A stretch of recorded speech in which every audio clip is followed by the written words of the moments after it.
तो चलिए आज फिर से लेकर आए हैं भौतिक विज्ञान का चैप्टर 2 मानव नेत्र तथा रंग बिरंगा संसार।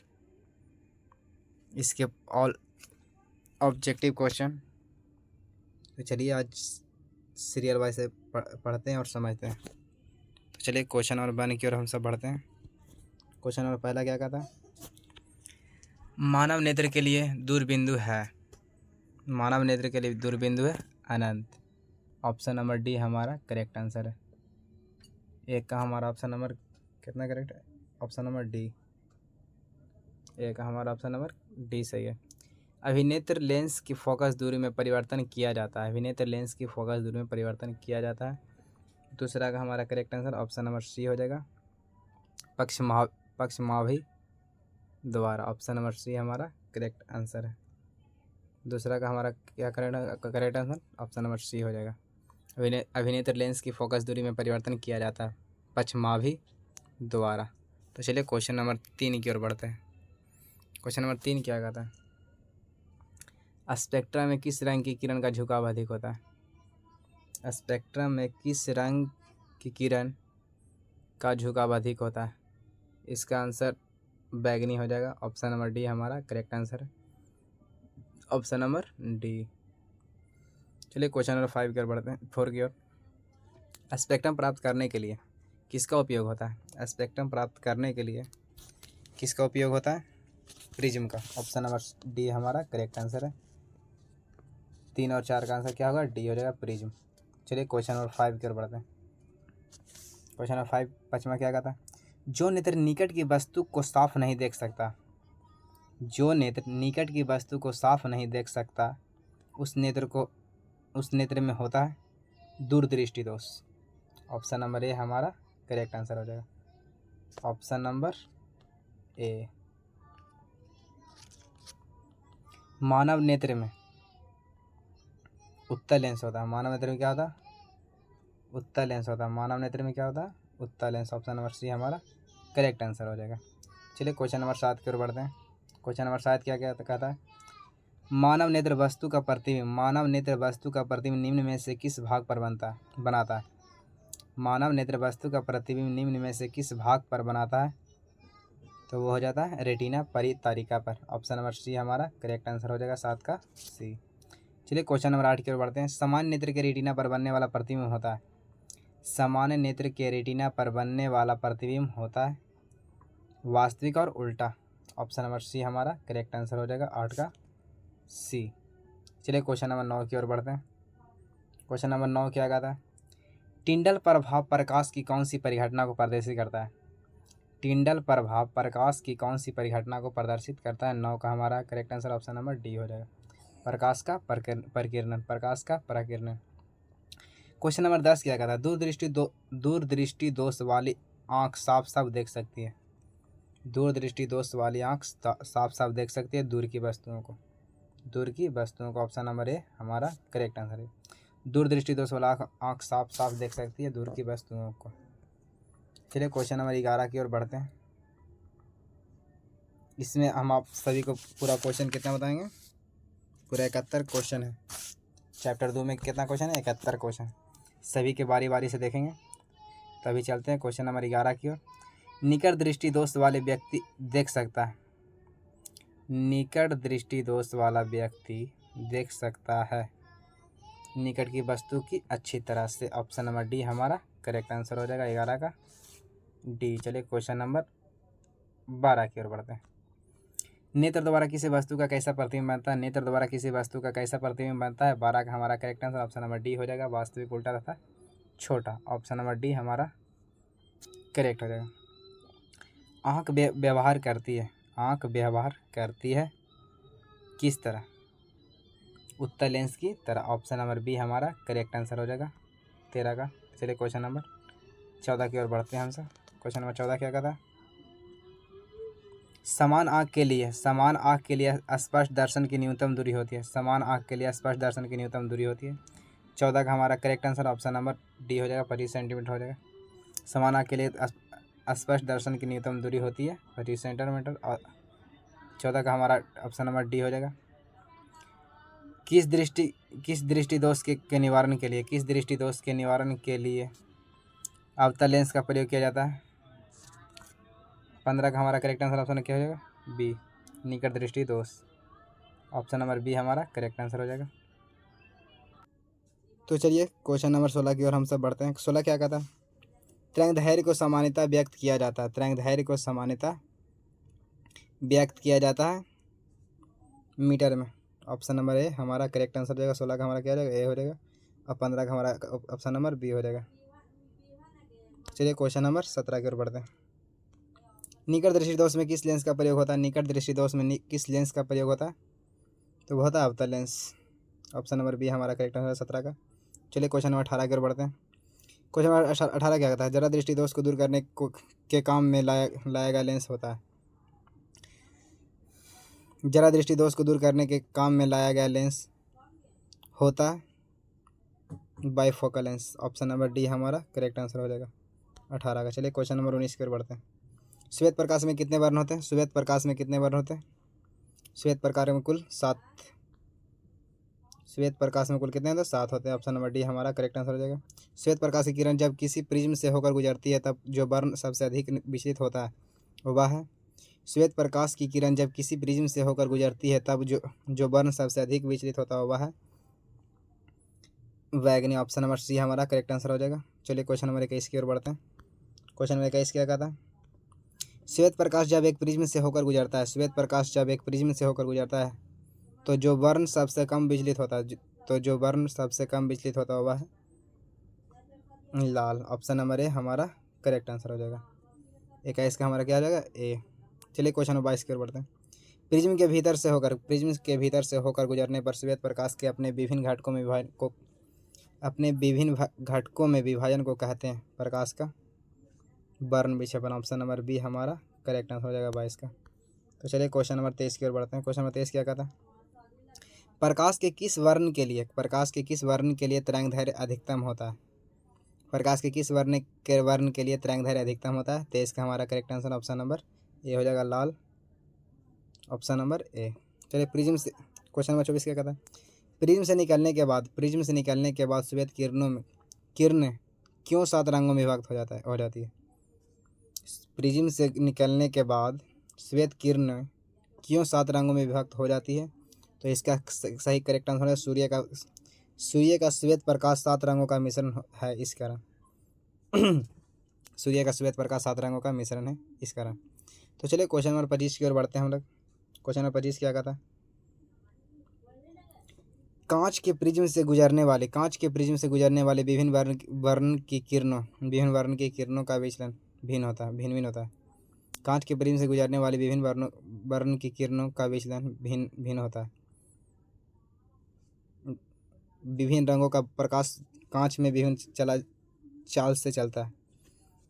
25 का हमारा correct answer option number C हो जाएगा। विभिन्न रंगों का प्रकाश कांच में विभिन्न चाल से चलता है। तो चलिए क्वेश्चन नंबर 25 का हमारा क्या आंसर हो जाएगा? सी। चलिए क्वेश्चन नंबर 26 की ओर बढ़ते हैं। क्वेश्चन नंबर 26 क्या कहता है?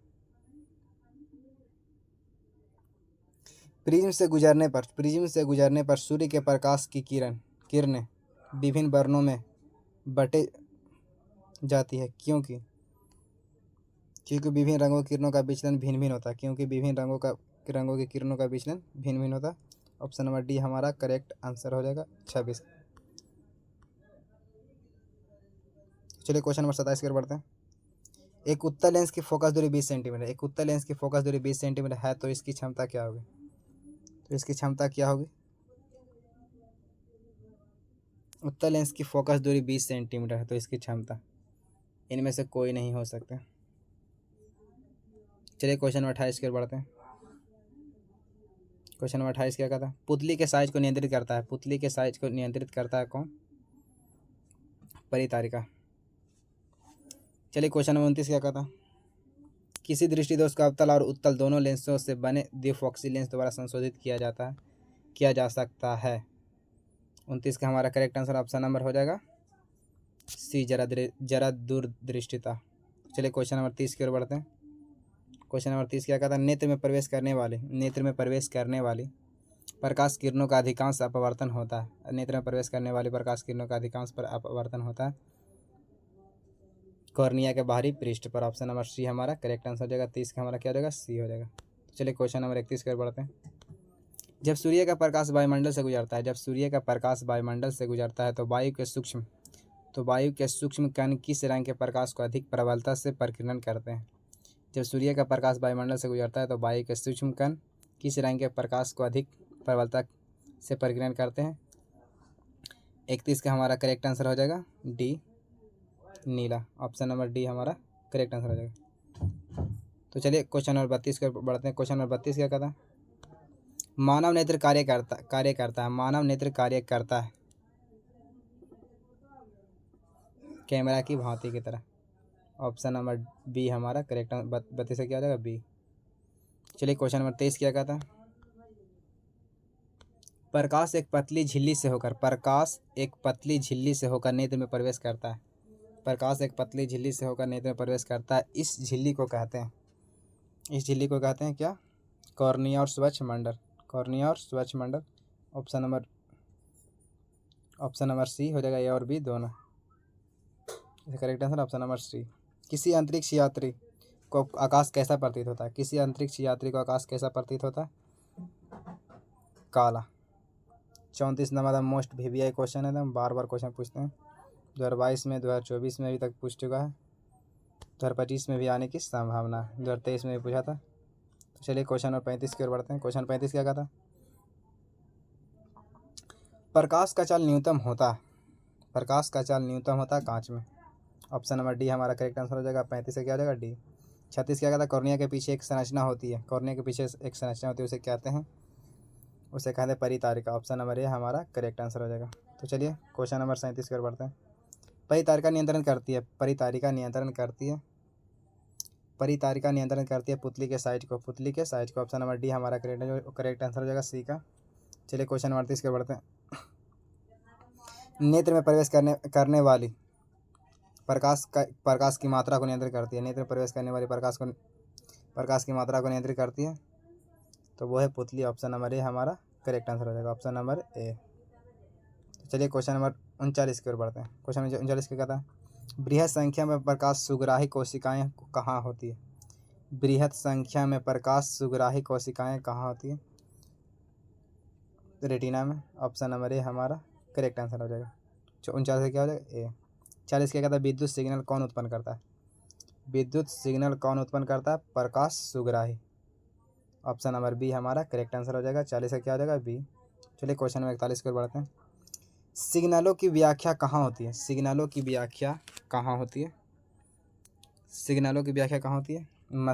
मस्तिष्क में। ऑप्शन नंबर ए हमारा करेक्ट आंसर। सिग्नलों की व्याख्या कहाँ होती है, मस्तिष्क में। ऑप्शन नंबर ए हमारा सही है, करेक्ट आंसर। चलिए क्वेश्चन नंबर 42 की ओर बढ़ते हैं। क्वेश्चन नंबर 42 क्या कहता है, मोतियाबिंद की स्थिति होती है जब क्रिस्टलीय लेंस दुधिया हो जाए।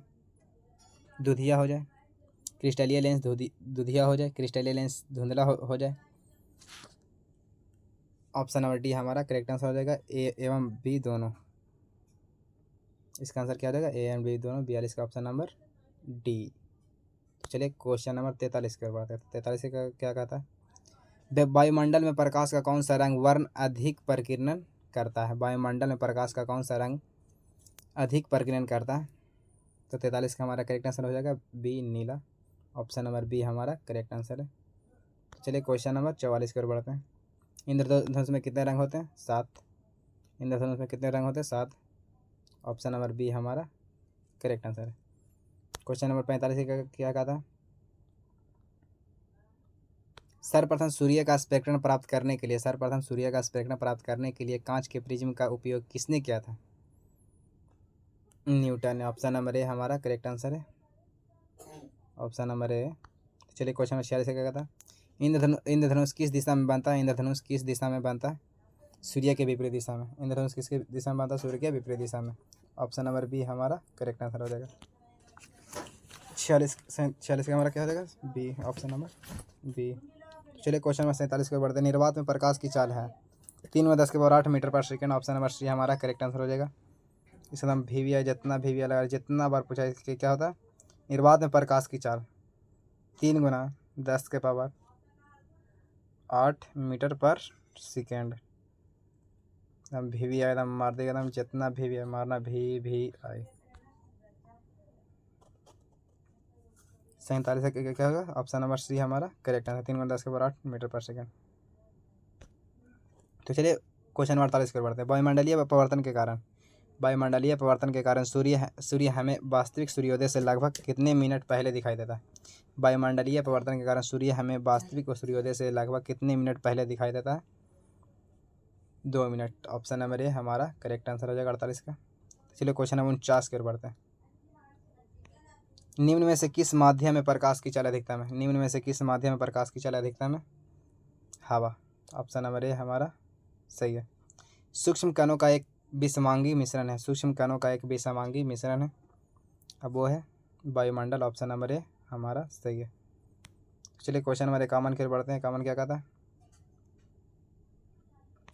प्रकाश का प्राथमिक वर्ण नीला, हरा, लाल, इनमें सही सभी। ऑप्शन नंबर डी हमारा सही हो जाएगा। तो चलिए क्वेश्चन नंबर 52 की ओर बढ़ते हैं। टिंडल का प्रभाव देखा जा सकता है। टिंडल का प्रभाव देखा जा सकता है जंगल में। ऑप्शन नंबर ए हमारा सही है। 52 क्या होगा? ऑप्शन नंबर ए हमारा सही है। वायुमंडल नहीं होता तो आकाश कैसा प्रतीत होता? वायुमंडल नहीं होता तो आकाश कैसा प्रतीत होता?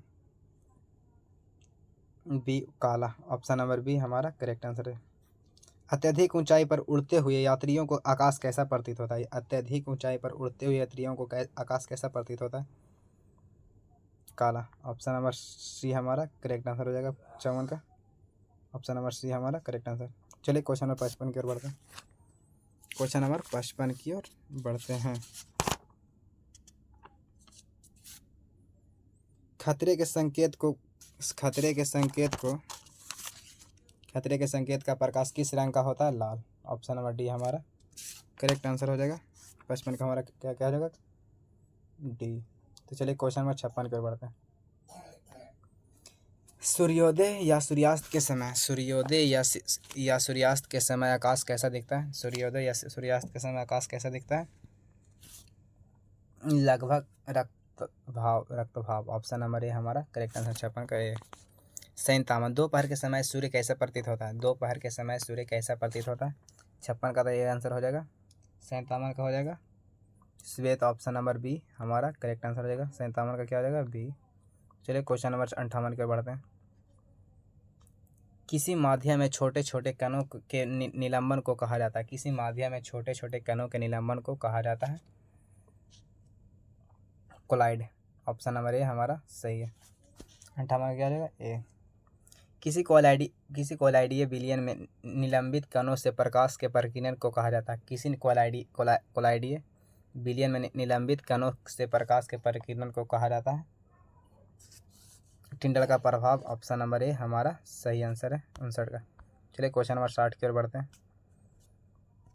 क्वेश्चन नंबर 60 क्या कहता है? तारों के टिमटिमाने की व्याख्या किस सिद्धांत पर आधारित है? तारों के टिमटिमाने की व्याख्या किस सिद्धांत पर आधारित है? अपवर्तन के सिद्धांत पर। ऑप्शन नंबर ए हमारा करेक्ट आंसर हो जाएगा 60 का। प्रकाश की किस घटना के कारण सूर्य हमें वास्तविक सूर्योदय से लगभग 2 मिनट पूर्व दिखाई दे लगता है? प्रकाश की किस घटना के कारण सूर्य हमें वास्तविक सूर्योदय से लगभग 2 मिनट पूर्व दिखाई लगता है वायुमंडलीय अपवर्तन के कारण। 61 के बी आंसर। तो चलिए क्वेश्चन नंबर 62 की ओर बढ़ते हैं। क्वेश्चन नंबर 62 क्या कहता है? निम्नलिखित में से कौन नेत्र का रंगीन भाग होता है? निम्नलिखित में से कौन नेत्र का रंगीन भाग होता है? कॉर्निया। ऑप्शन नंबर ए हमारा करेक्ट आंसर हो जाएगा। 62 क्या हो जाएगा? Correct answer A. चलिए क्वेश्चन नंबर 63 को बढ़ते हैं। तरंगदैर्घ्य को सामान्यतः व्यक्त किया जाता है एम्पियर के रूप में। ऑप्शन नंबर सी हमारा सही आंसर हो जाएगा। तरंगदैर्घ्य को सामान्यतः व्यक्त किया जाता है एम्पियर के रूप में। चलिए क्वेश्चन नंबर 64 की ओर बढ़ते हैं। क्वेश्चन नंबर 64 क्या कहता है? प्रकाश की चाल विभिन्न माध्यमों में भिन्न भिन्न होती है। ऑप्शन नंबर बी हमारा करेक्ट आंसर है। तो चलिए क्वेश्चन नंबर 65 की ओर बढ़ते हैं। वायुमंडल में प्रकाश की चाल निर्वात की अपेक्षा होती है।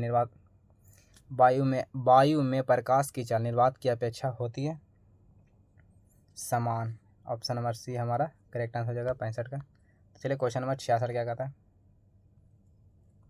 क्वेश्चन नंबर 66, तारे के टिमटिमाने के कारण है 66 को जितना